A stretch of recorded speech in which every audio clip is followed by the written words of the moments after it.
성경 말씀 마태복음 18장 15절에서 20절 말씀입니다.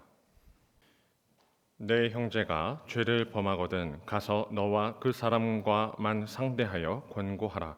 만일 들으면 내가 내 형제를 얻은 것이요, 만일 듣지 않거든 한두 사람을 데리고 가서 두세 증인의 입으로 말마다 확증하게 하라.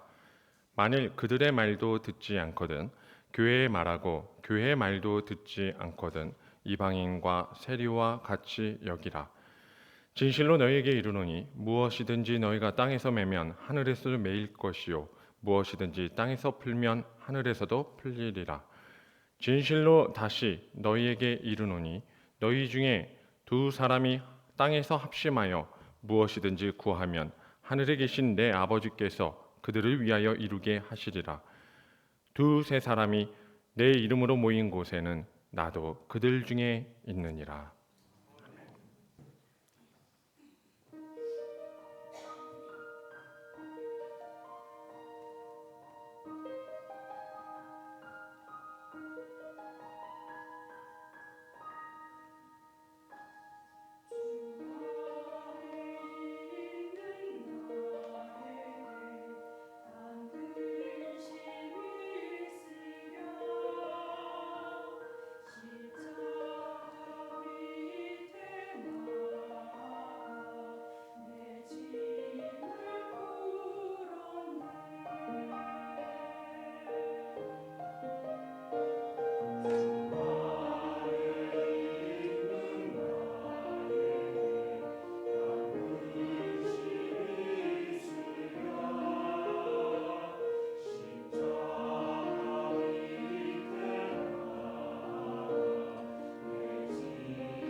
하나님의 다스림이 우리의 삶에 늘 이어지기를 기원합니다. 교회 메고 푸는 권세에 대해서 말씀을 나누겠습니다. 금주에 제헌절이 있죠. 공휴일은 아닙니다만은 우리나라에 이렇게 제정되어 있는 그 헌법이 있습니다. 이 헌법은 우리가 아는 대로 국가의 권세 틀을 규정한 최고의 법규입니다. 국가 모든 권세를 또 그것을 운영하는 근간을 이루는 것이죠. 그런데 우리가 오늘 본문을 깊이 들여다보면은 교회가 하나의 권세기관이란 것을 발견합니다. 우리는 교회는 권세와는 관련이 없는 곳인 것으로 생각을 하기 쉬운데 교회가 그렇지 않다는 겁니다. 상당히 파워를 갖춘 그런 기관임을 말하고 있어요. 권세라는 것은 권위와 힘을 합친 개념이에요. 여러분, 오늘 하나님 앞에 교회 공예배를 드리는 우리가 속한 이 교회는 결코 무력하거나 무능한 모임이 아니라는 것을 먼저 확인하며 나아갈 필요가 있습니다.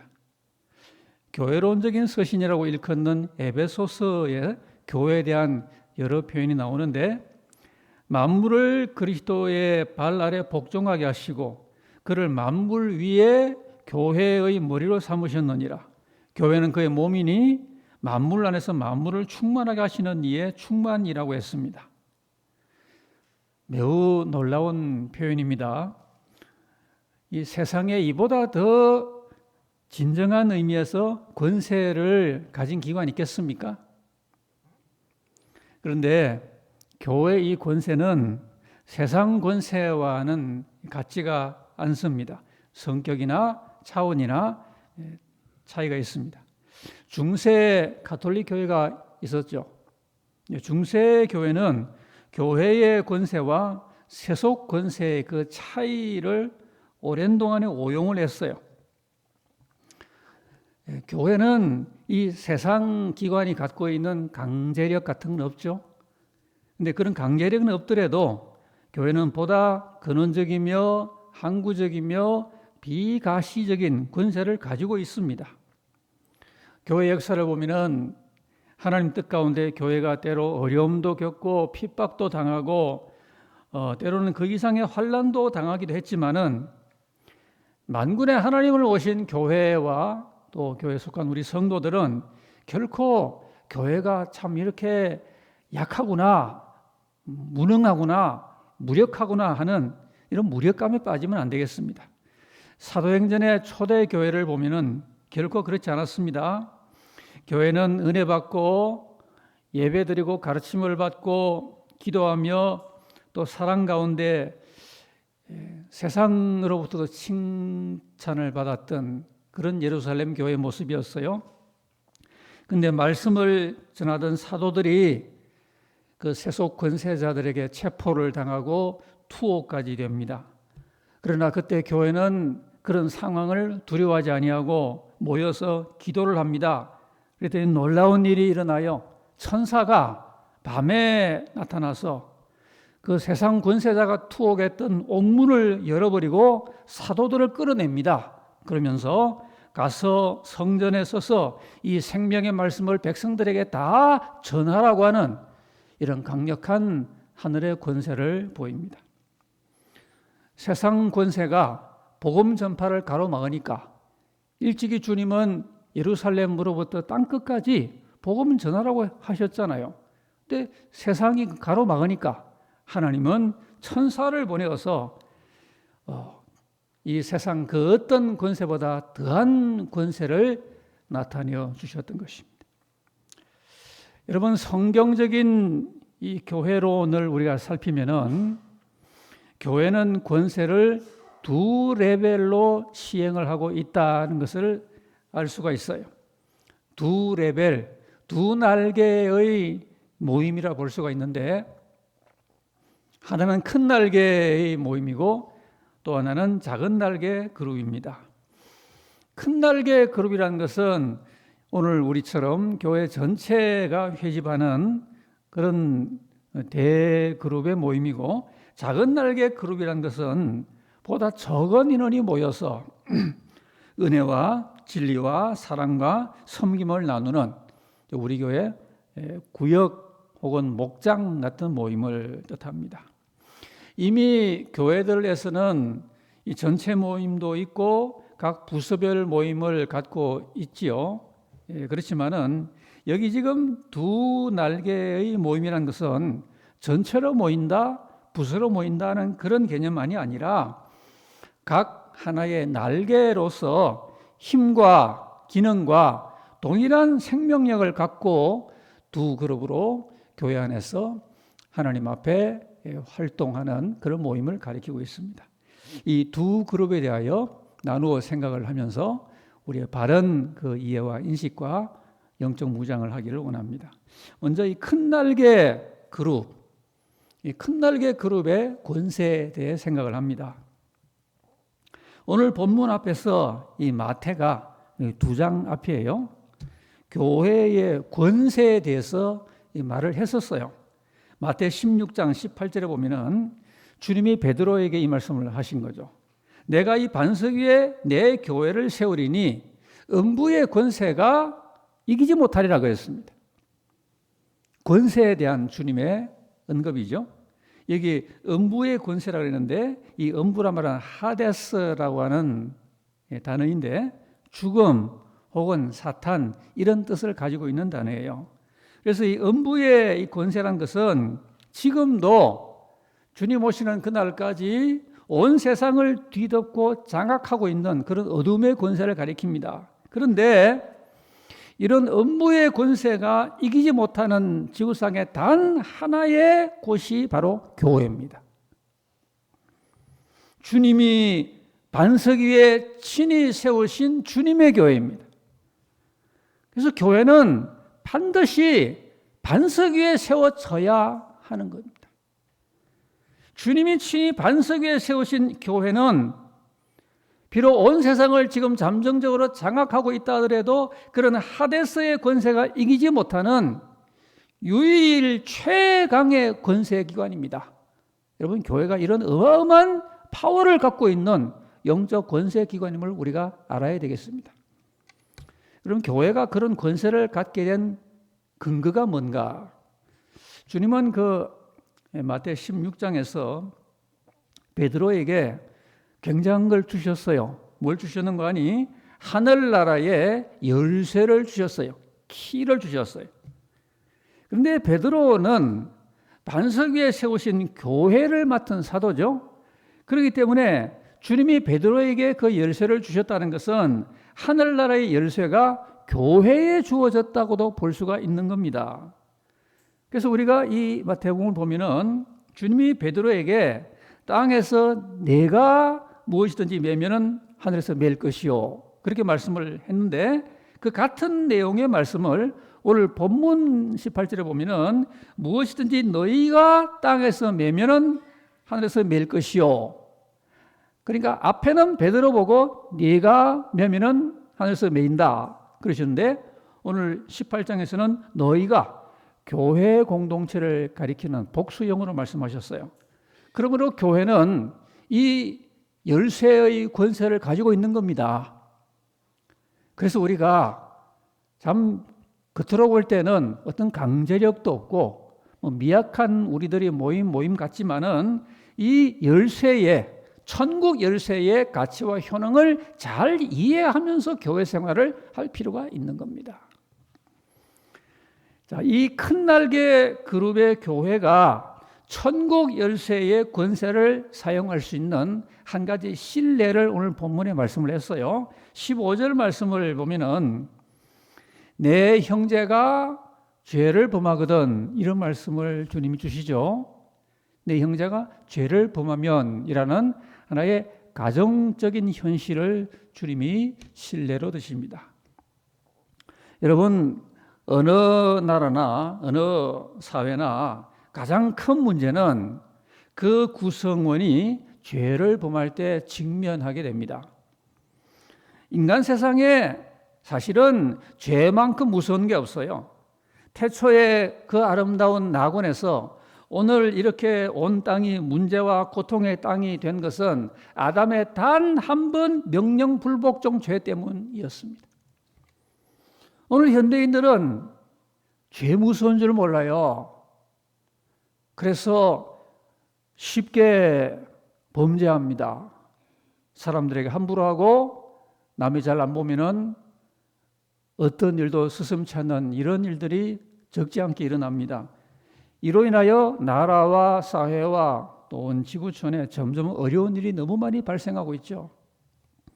그렇기 때문에 이런 무서운 죄로부터 벗어나는 것이 인생사에 중요하고 공동체에 참 중요합니다. 그래서 오직 교회가 이 열쇠를 사용할 권세를 받은 겁니다. 지구상의 그 어떤 기관이 아니라 교회가 주님으로부터 이 천국의 열쇠를 받고 있다는 점이에요.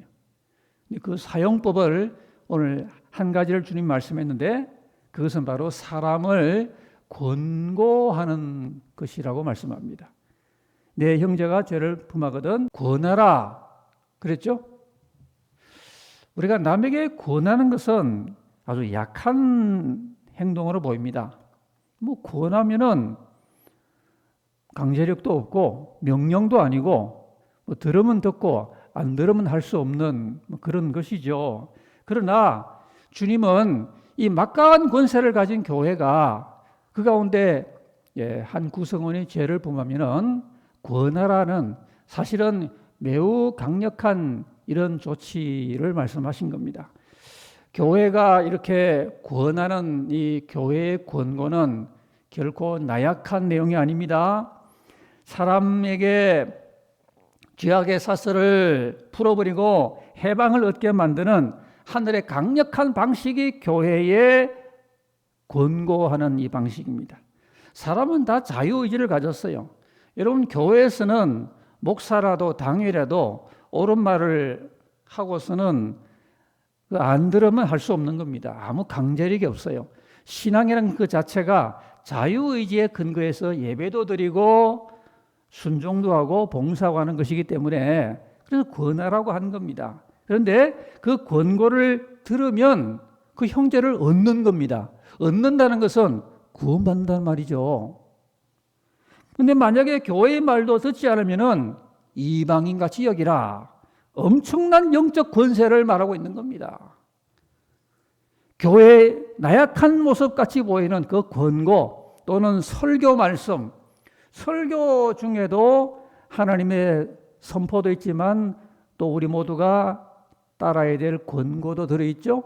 그런데 이 권고를 또는 설교의 말씀을 우리 모두가 듣는 게 이 듣는다는 건 순종을 포함하는 말이죠. 듣는다는 게 그렇게 중요한 겁니다. 들으면은 얻는 거예요. 영원한 생명을 얻는 거예요. 구원을 받는 거예요.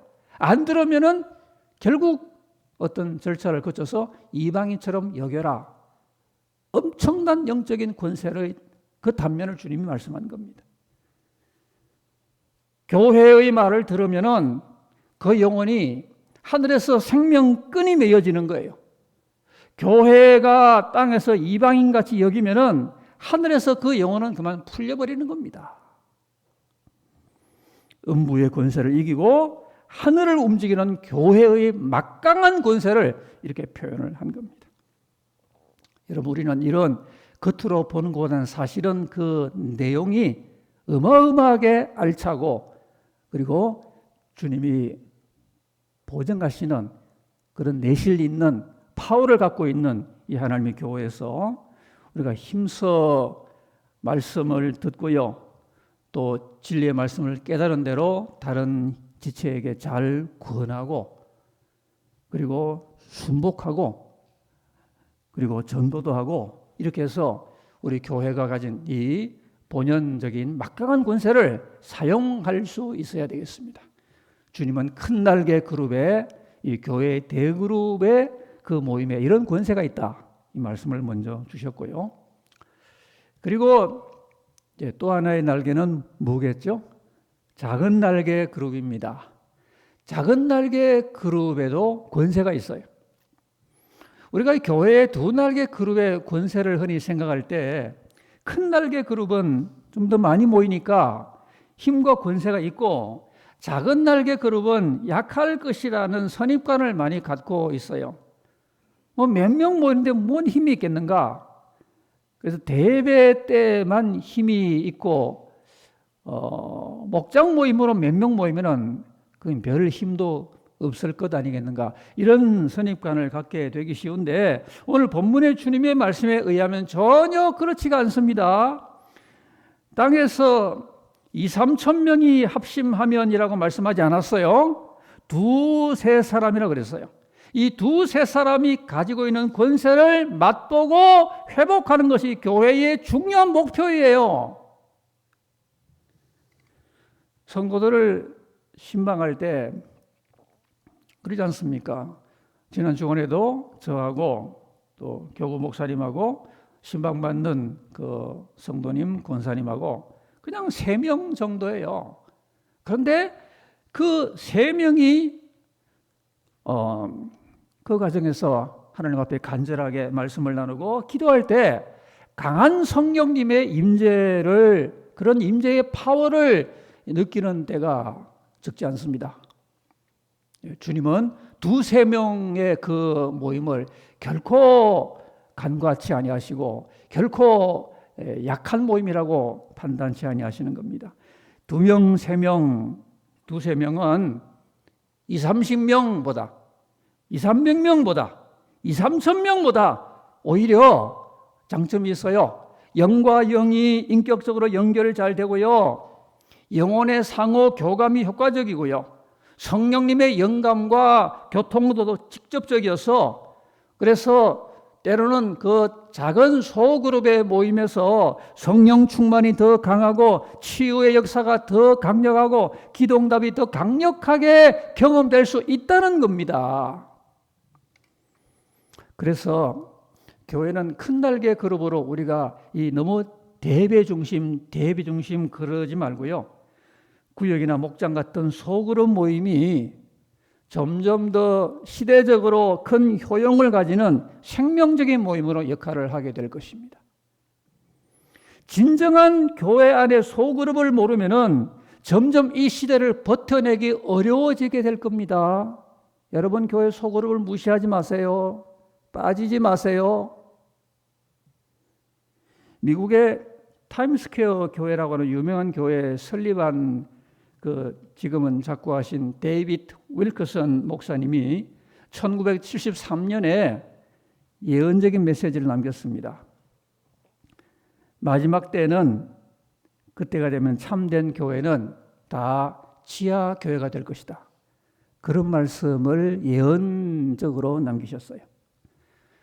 요한계시록 13장 7절의 그 말씀대로 짐승이 권세를 받아서 성도들과 싸워 이기게 되고 각 족속과 백성과 방언과 나라를 다스리는 권세를 짐승이 받는 그런 때가 되면은 땅에서 예수님을 믿고 따르고 충성하는 모든 교회들은 지하교회나 가정교회로 될 수밖에 없을 거라는 이런 이야기입니다.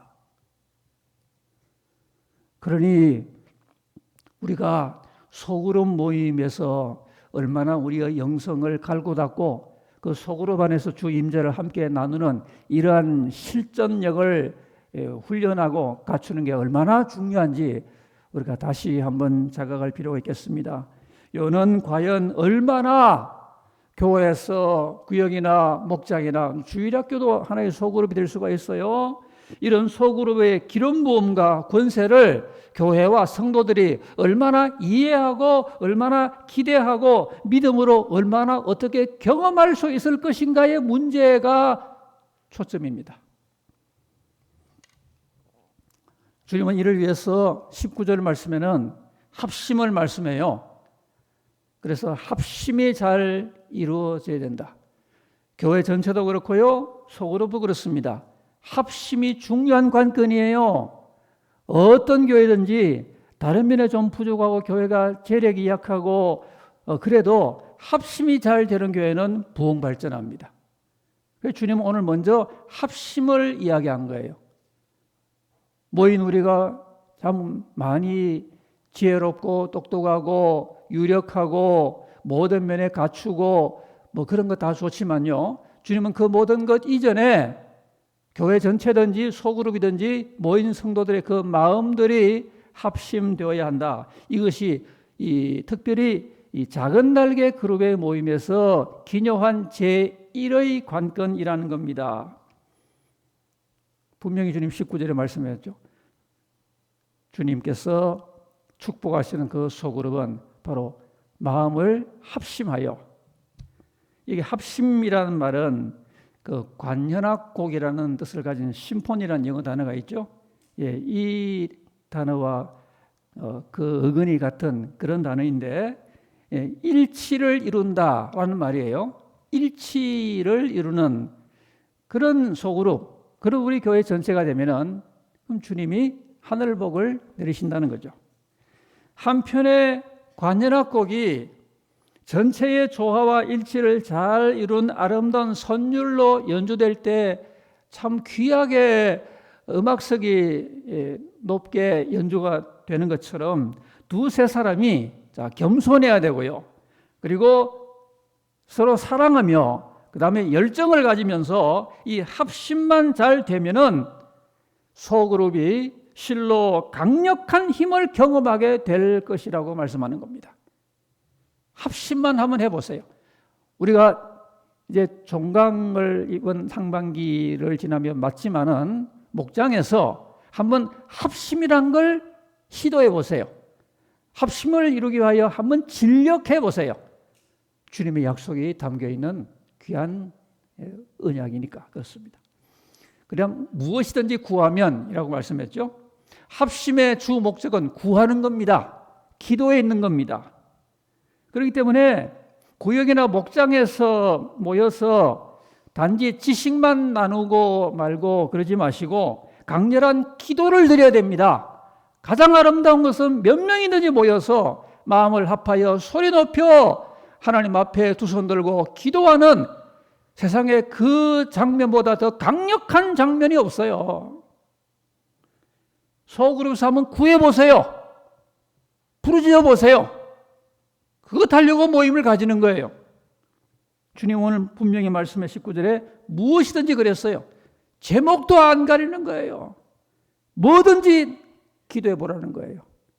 영의 문제, 육의 문제, 생활의 문제, 신앙의 문제, 교회 안팎의 문제, 심지어 나라의 문제, 선교제의 문제, 무슨 문제든지 전체 다 모이는 모임은 목회자가 주로 관장하고 그러지만 소그룹은 우리 장로님들도 관장하시고 그러죠. 뭐든지 거기서 기도해보라. 엄청난 주님의 제안이에요. 옛날에 솔로몬 보고 주님이 그랬잖아요. 솔로몬아, 나한테 이 전에서 뭐든지 구해봐라. 여러분, 이런 주님의 놀라운 그 제안을 소그룹이 받고 있는 겁니다. 건강 문제 들고 목장에서 합심해서 기도해 보세요. 무슨 병이든지 나을 거예요.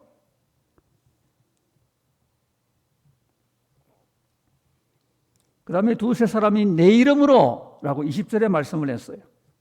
여기 주님이 내 이름으로라고 강조하신 게 참 중요한 말입니다. 인간 중심이 아니라 주님 중심이어야 한다는 겁니다. 보면 알죠? 아, 저 모임을 갖고 있는데 지금 인간 중심으로 흘러가는구나. 아, 저 모임은 하나님 중심으로 영적으로 흘러가는구나. 이거 보면 누구나 대강 알게 되는 거죠. 주님 중심으로 주님의 주님 되심을 고백하면서 주님의 이름을 높이면서 주님의 뜻 안에서 나누는 이야기도 세상 이야기, 인간 이야기가 아니라 십자가에서 우리를 위한 구속의 사역을 완성하신 주님의 그 이름의 공로를 의지하면서 이렇게 주님 이름으로 모이는 겁니다. 주님이 높임 받으시고 모인 회원들이 모두가 다 주님을 그렇게 강력히 경외하며 높이며 그런 영적인 성숙한 모임의 분위기 안에서 하나님께 나아가면은 그게 강력한 소그룹의 능력이 역사가 된다는 겁니다. 그리고 모인 곳이라고 그랬습니다. 내가 임재한다. 내가 같이 한다라는 놀라운 약속을 주고 있습니다. 여러분, 세상에 가장 위험한 곳은 주님이 없는 곳이에요. 수십만 명이 모여도 주님 없는 곳은 그건 공허한 곳입니다. 2명만 모여도, 가정에서 남편과 아내 2사람만 주님 이름으로 합심되는 가정은 가장 강력한 산성 같은 장소가 될 수가 있는 겁니다. 우리가 아벨의 제단을 쌓으려면은 모여야 됩니다. 오늘날 이 온라인 시대 아닙니까? 온라인 네트워크가 전 분야에 활성화가 되고 있는데, 물론 교회도 온라인을 활용을 하기도 합니다. 그러나 주님의 임재의 그 영광과 그 권세는 모임을 갖는 그 장소에 강력히 나타난다고 말씀하는 겁니다. 2-3사람이 내 이름으로 모인 곳에, 장소를 뜻해요. 우리가 주님 이름으로 말세가 될수록 모이기를 피하는 어떤 사람들의 습관과 같이 하지 말고 그날의 가까움을 볼수록 더욱 그리하자. 교회에 더 잘 모여야 됩니다. 교회가 어떤 필요한 영적인 모임을 주보로 광고하면 열심으로 모이시기 바랍니다. 그런 거 아니라 하더라도 여러분, 우리 옛날 선배들은 그러지 않았습니까? 가능하면은 그날따라 직장 가다가도 한번 들러서 기도 한번 하고, 또 우리 학생 같으면 학교 파하고 집에 가다가 교회에 들러서 기도 한번 하고, 이렇게 하나님 성전 중심으로 특별히 모임이 있는 그런 기회 때는 이렇게 모일 때 그 주님의 임재가 약속이 됩니다. 우리가 정말 별 볼 일 없는 우리 인생들 아닙니까? 그런데 우리가 최소한도 2만 모여도 주님 이름으로 모이면은 하나님의 아들이 함께 해준다는 엄청난 언약을 받고, 그리고 소그룹의 이 열쇠의 권세를 사용할 수가 있게 된다는 것입니다. 여러분, 교회는 절대로 무능하거나 무력하거나 권세 없는 기관이 아니에요. 오늘 우리 교회 성도들은 큰 날개 그룹의 모임이나 작은 날개 그런 그룹의 모임을 잘 발전시키는데 우리가 함께 적극적으로 동참을 해야 되겠습니다. 그래서 우리의 큰 그룹에서 또는 소그룹에서 이 주님의 약속하신 막강한 임재와 권세를 나누고 경험하는 이런 교회를 이루고 이런 소그룹을 이루기 위하여 우리가 하반기에 더 능동적으로 적극적으로 하나님 앞에 은혜 받고 또 나누고 전파하고 열매를 거두는 그런 복된 모임을 함께 이루어 나가게 되시기를 주 이름으로 기원합니다.